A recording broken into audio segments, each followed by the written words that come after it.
हम आज शुरू करते हैं फंक्शन ऑफ टेबल्स। यह अपना बेसिकली तीसरा वीडियो है function of tables excretory system का।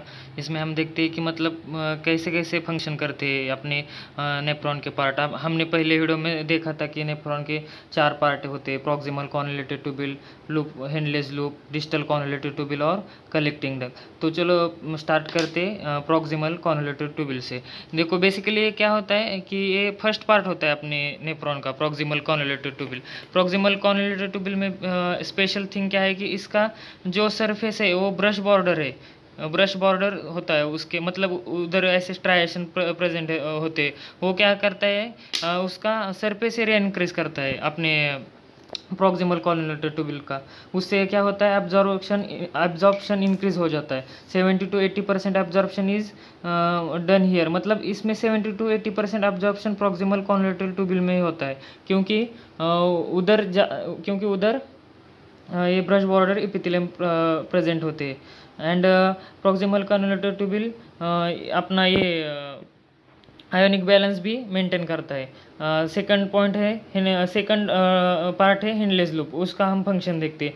अभी बेसिकली देखो गाइस, लूप ऑफ हेनलेस का मैंने पहले भी बताया था आपको कि 2 लिम्स प्रेजेंट होते डिसेंडिंग लिम और असेंडिंग लिम। डिसेंडिंग लिम होती है वो डिसेंड मतलब नीचे की तरफ जाती है, और असेंडिंग लिम वो ऊपर की तरफ जाती है। डिसेंडिंग लिम में क्या होता है, देखो गाइस इधर ये पॉइंट बहुत इंपॉर्टेंट है, आप ये ध्यान में रख लो। डिसेंडिंग लिम जो होती है ना, वो परमेबल टू वाटर होती है बट इम्परमेबल टू इलेक्ट्रोलाइट्स। मतलब डिसेंडिंग लिम के अंदर वाटर चला जाता है, मतलब वो रीअब्जॉर्ब कर लेता है, लेकिन इलेक्ट्रोलाइट को रीअब्जॉर्ब नहीं करता।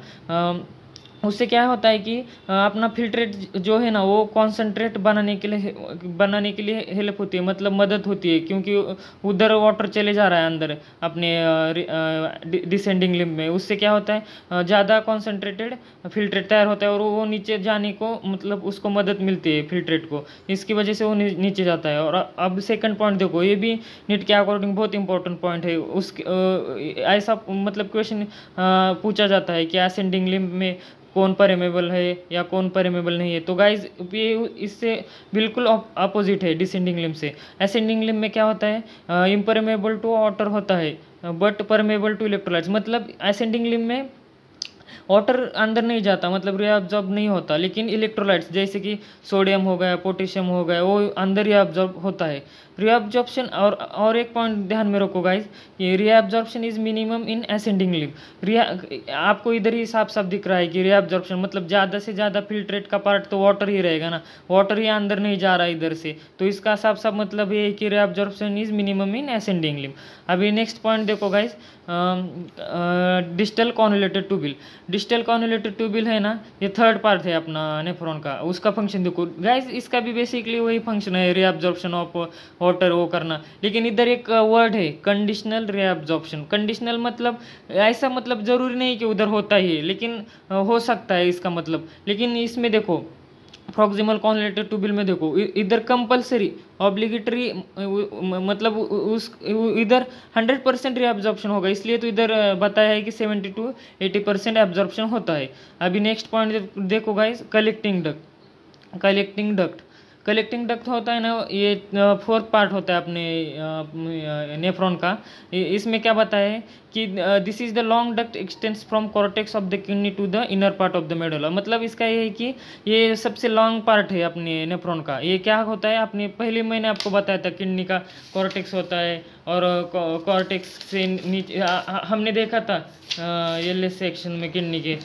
ये देखो गाइज, इधर आपको बताया था पहले मैंने कि ये अपना किडनी का कॉर्टेक्स होता है, और इधर अंदर मेडुला होता है। तो इसमें यही है कि ये जो कलेक्टिंग, बाकी सब नेफ्रॉन का पार्ट ऐसे इधर घूमता रहेगा, लेकिन ये जो कलेक्टिंग डक्ट है ना, ये नीचे ऐसा आता है मेडुला तक। वही इस पॉइंट में बताया है कि कॉर्टेक्स ये अपना कलेक्टिंग डक्ट मेडुला तक जाता है। Large amount of water reabsorb from this region to produce concentrated unit. Guys ये भी बहुत इंपॉर्टेंट पॉइंट है। नीट में पूछा जा सकता है कि लार्ज अमाउंट ऑफ वाटर मतलब किधर एब्जॉर्ब होता है, तो आपको ध्यान रखना है कि large amount of water collecting duct में रिएब्जॉर्ब होता है। और वो तो ज़रूरी है क्योंकि हमको यूरिन कॉन्सेंट्रेटेड ही बाहर मतलब एक्सक्रीट करना है, इसलिए तो एब्जॉर्प्शन ज़्यादा होता है कलेक्टिंग डक्ट में। और एक इम्पॉर्टेंट पॉइंट है गाइस, किधर भी देखो यूरिया रिएब्जॉर्प्शन किधर भी नहीं होता। इधर देखो प्रॉक्सिमल कॉन्जुलेटेड ट्यूबुल में नहीं होता, हेनलेस लूप में नहीं होता, ये डिस्टल कॉन्जुलेटेड ट्यूबुल में नहीं होता। लेकिन इधर देखो this segment allows passage of small amounts of urea into medullary interstitium to keep up osmolarity। मतलब देखो गाइस, इधर small amount of urea absorb होता है अपनी इस कलेक्टिंग डक्ट में, यही इंपॉर्टेंट पॉइंट है। और बेसिकली गाइज ऐसा क्वेश्चन इधर ये दो पूछ सकते हैं, डिसेंडिंग लिम्ब का, असेंडिंग लिम्ब का, मतलब कौन परमेबल है, कौन इम्परमेबल है, और ये यूरिया का भी क्वेश्चन पूछ सकते हैं। Thank you guys.